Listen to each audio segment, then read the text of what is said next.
Good evening, everyone, and welcome to another demo day at Chrysalis. This time, we have our 25th cohort here at Chrysalis, CC25. My name is Michael, and I'll be your host tonight, and we are so excited to show you our students' project. Please spread the word on social media and tag us with the hashtag, hashtag CCDemoDay. Before we begin, we'd like to say a big thank you to all of our supporters in our community. Thank you to Minvu, Christy Lam, Hidetaka Okamoto, and Michael Wu from Stripe. Stripe has provided us with engineering support and mentorship so that our students can have a hands-on experience building a full stack app with a real-world API. So thank you so much. Tonight, we have an amazing presentation to show to you, and we'll turn it over to our students in just a moment. A little more context on tonight's event. These students have just completed 12 weeks of a very challenging program, our full-time immersive.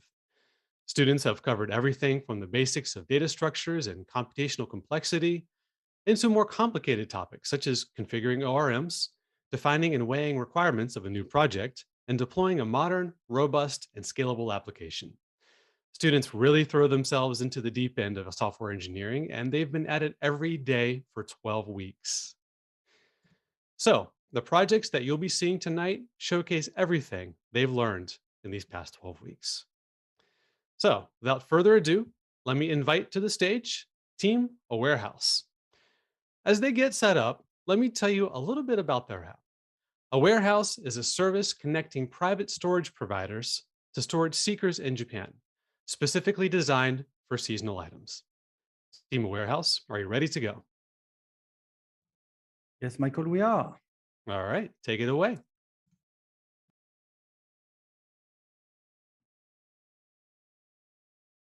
Good evening, everyone, and welcome to this short presentation about the small application we've been building over the past few weeks and which is called awaReHouse. So what are we going to talk about in this presentation? So we're going to explain what is awaReHouse and who is it for. Then we will go through a little demo and give a few words about the development team. And we will also cover the technologies we use to build this application, as well as the challenges we met and the future plans we have for it. So first of all, let me present you the 4 people behind this application. So myself, Etienne, I'm from France. And I also built this application with Sota from Japan, Tesu from South Korea, and Devin from the US. So first of all, what is awaReHouse? awaReHouse is simply a platform which offers cheap storage facility for seasonal items. And it's also a way for home owners in Japan, especially in the countryside where they have a lot of space, to create new income sources. So you may wonder, why is awaReHouse existing? Well, the question, basically, the awaReHouse was created to tackle a major issue in Japan, which is a space problem. I mean, as you may already know, we don't have much space in a populated area in Japan, especially like cities like Tokyo or Osaka. And where space is scarce, basically storage is really expensive. And when storage is really expensive, you really think twice before putting your items into storage. And this is where awaReHouse is coming in. So awaReHouse wants to make storage accessible, which means cheap enough, especially for low value items like seasonal items. So I'm going to pass the relay to Sota, who's going to talk about our personas. Thank you, Etienne. So we think of 2 personas for this service. So one is Satoshi. He's 25 years old, and he works in retail, and he lives in an apartment with 1 dining room and kitchen, which is very common room layout in Tokyo. And he loves outdoor activities such as snowboarding and surfing. The problem is that the gears for such activities occupies quite a lot of space of his precious space of his apartment, and extra storage in Tokyo area is out of his budget. And this is the simple visualization of flow of storage and retrieval. So let's say Satoshi wants to store and retrieve his snowboard. And in April, usually snowboard season is over. So there is no need for him to keep his stuff at his apartment. So he can store it into awaReHouse storage in early April. Then early October, when snowboarding season starts, he can retrieve his snowboard. So during that period, he can save up his space in his apartment, which is normally occupied by unused snowboard. And in case Satoshi needs the snowboard during a warehouse storage period, let's say he travels to Australia for snowboarding in July, he can still retrieve it. But since it's in the middle of the storage period, the extra charge will be applied. Then another persona for this service is for storage provider. She's Miori. She's 71 years old. She's retired and living alone in Niigata Prefecture. Since her kids already moved out, she has some unoccupied rooms in her house. And also, she rarely receives visitors, so misses interaction with people sometimes. And she only has a fixed income, so she doesn't spend much money other than essential needs. Next, I will pass to Etienne for how this awaReHouse works. Thanks, Sota. So just a quick snapshot about how a warehouse is connecting Satoshi to Miori. So let's say Satoshi wants to store his snowboard. So he will subscribe to a warehouse and will receive a box in which he will pack his snowboard. He will then bring his snowboard to the closest convenience store. And from there, a warehouse truck will pick up the box and bring it to Miori's place, where it will stay for about 6 months before being retrieved. So for the next skiing season. And from there, Satoshi will be able to get his snowboard back after 6 months of cheap storage. And that's how a warehouse works. Next, we'll do a demo for this web application. So I'll pass to Tesu for demo. Thank you, Sota. So hi, everyone. I'm Tesu Kim. I work as a tech lead, and now I will talk about our warehouse from user's perspective. So let's first of all sign up as a user. So let's scroll down and then click the button of sign up as a user. And then you need to fill out the information. So I will say Tesu and Kim and password and address to be Osaka and email. Okay, and then choose a file for myself, which it looks like this. Looks good, right? And then, yeah, submit, and then you click to a thanks page, and then when you click it, it sends you back to the home page.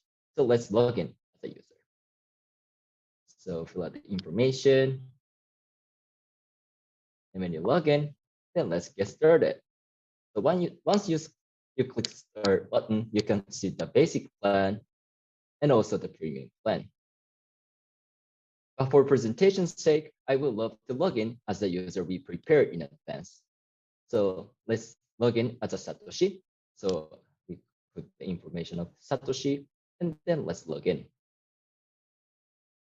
Right, so as you can see that he's a premium member. So you can see the premium member icon top left. And then you can see the items stores like night items, and green item means the pending items.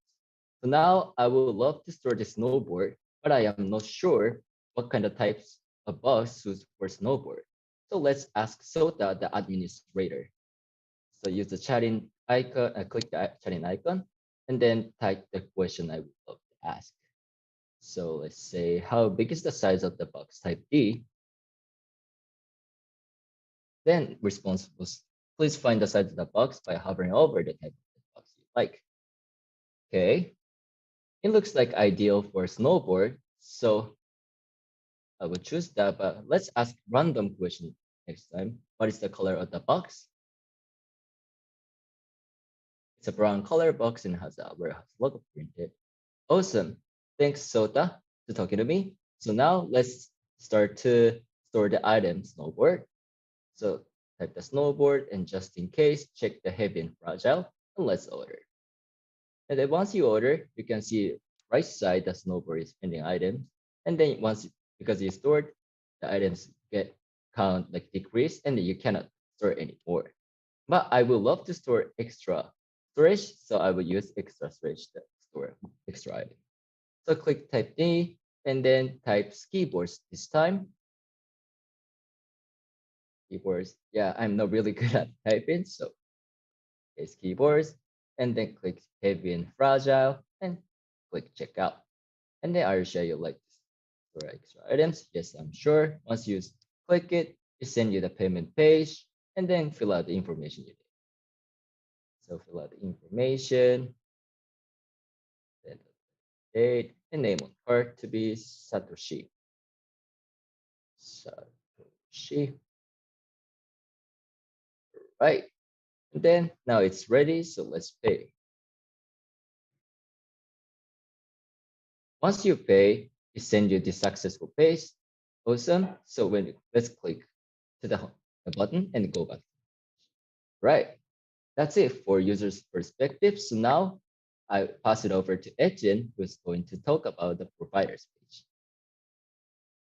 Thank you, Tesu. So let's have a look at what the provider page may look like.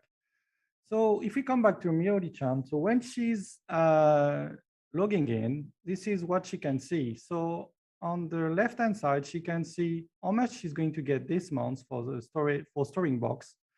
And on the right-hand side, she can see the last 12 payments she received from the warehouse in case she forget. And she can also really clearly see how many boxes she has in storage right now, as well as the boxes incoming and when they will reach her house. And if she wants to know a bit more about the boxes which are stored in her house, she can click on this button, and then she will get all the boxes stored with this number, and she can see within each box the weight and where is it really located, where is it exactly located, and where and when is it when the box will be retrieved. And obviously she doesn't have any more details for privacy issue.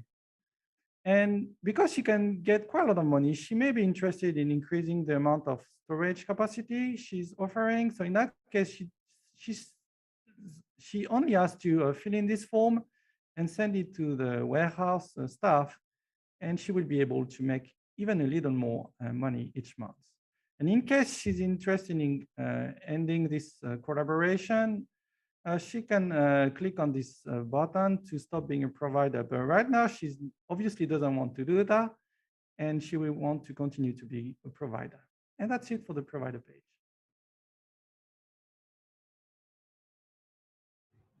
Thank you, Etienne. That's the demo for our app. Next, I pass to Devin for explaining benefit of this web app. Thank you, Sota. So there are two main benefits for being a user. I guess for the first one, you free up a lot of space in your home for stuff that you won't usually use. And like they said, only for seasonal times, for like when you're going to the beach in the summer or maybe the mountains in the winter. And then also the second benefit would be that it is much cheaper than normal storage in the city. So yeah. And then for the storage provider, the main benefit would be that you get another source of income with almost no extra work. All you have to do is just offer the space and then process the occasional visit when the warehouse personnel either comes to pick up a box or drop one off. And then for our elderly providers, it would also allow them to get some interaction with the staff members during the visits as well. And next, I want to talk about the technologies used on the back end. So we use Postgres for the database, Next.js for the query builder, Node Express for the server, Stripe for the payment, and JWT for the user authorization. And on the front end, we use Tailwind and Bootstrap for the CSS, Victory Charts for the chart, Socket.io for low latency, bidirectional and event-based communication between a client and a server, Heroku for deployment, and React for the UI. So now I'd like to pass it over to Sota to talk about the challenges faced when creating this app. Thank you, David. So one of the challenge we faced during developing this app is since we all worked as a full stack for this web app development, we oftentimes edited the same file and needed to solve the merge conflict. And as the code base got bigger and bigger, the solving merge conflict got more challenging. And in order to solve this, we broke the codes down into smaller components so that we isolate the code to edit, which led to reducing the amount and complexity of the merge conflicts. Also, every time we had a merge conflict, we jumped on a Discord and made sure to do the pair programming with person who wrote the code so that we could avoid deleting important codes. Now I pass to Etienne for another challenge we faced. Thanks, Sota. Yeah, let's talk a bit about deployment here. So we've been using Heroku for the deployment for this application, and more precisely, Heroku's free plan. So what I'm going to say right now is assumed to be true for the free plan, but probably not if you're a member or a user paying for the service. So what happened in our case is basically we got an issue when we tried to update our Postgres database on Heroku. So what happens is basically when you update a database on Heroku, you're supposed to have like in an instantaneous update for the schema. The schema is basically the design of your database. And we were using the schema to make sure that the database was really deployed properly. But because the update was not instantaneous, several times actually it took about 1 hour for the update to occur. So we ended up chasing a bug which actually didn't exist. So that was a pretty big issue actually.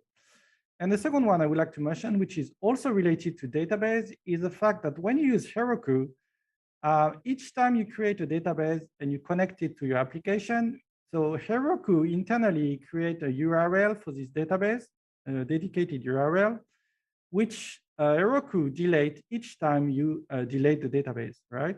The problem is from time to time, when you delete the database, the URL is not deleted. So which means when you create another database after deleted the previous one, then you end up with two URL competing with each other inside Heroku. And that's messed up our code a couple of times. So the way we solve these two issues is through intense debugging. And the first issue was especially problematic for us. So yeah, this is how we dealt with the deployment. And I'm going to pass the relay to Tesu, who is going to talk about the potential future plans for this application. Thank you, Etienne. Right, so first plan to implement the administrator's page to handle the pending items, etc. And also, secondly, we plan to implement the live update of the driver's location for providers, which is easy to understand where the drivers are. And then third of all, the mobile application. So even like when you're using iPhone or other phone mobiles, still you can use our awaReHouse. And lastly, but not least, I add in the more login options, which is like a Google or Facebook. So that's it all from our presentation. So here's the URL for a GitHub and also as well as the Heroku URL of our awaReHouse. Thank you for your attention and have a great evening. All righty. Thank you very much, Team awaReHouse. What a great way for two parties to mutually benefit and also allow folks in the countryside to earn a little extra income on their unused space. I know space is always a huge challenge in Tokyo, so this is a very clever solution. Thank you. Team awaReHouse, you may exit the stage when you are ready.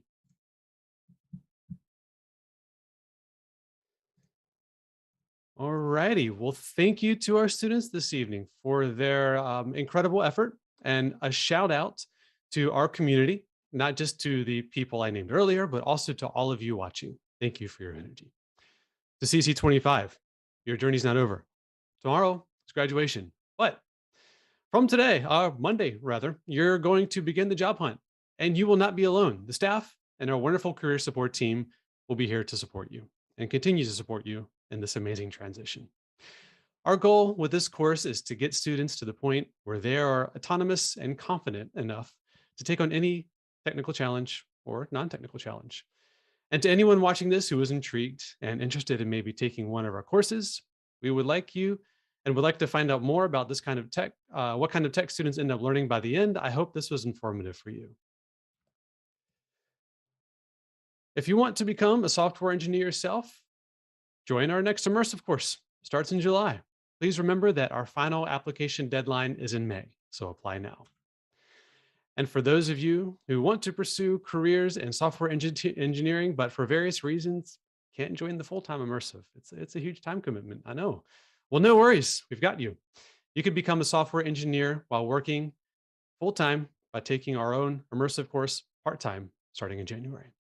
Visit our website for more details.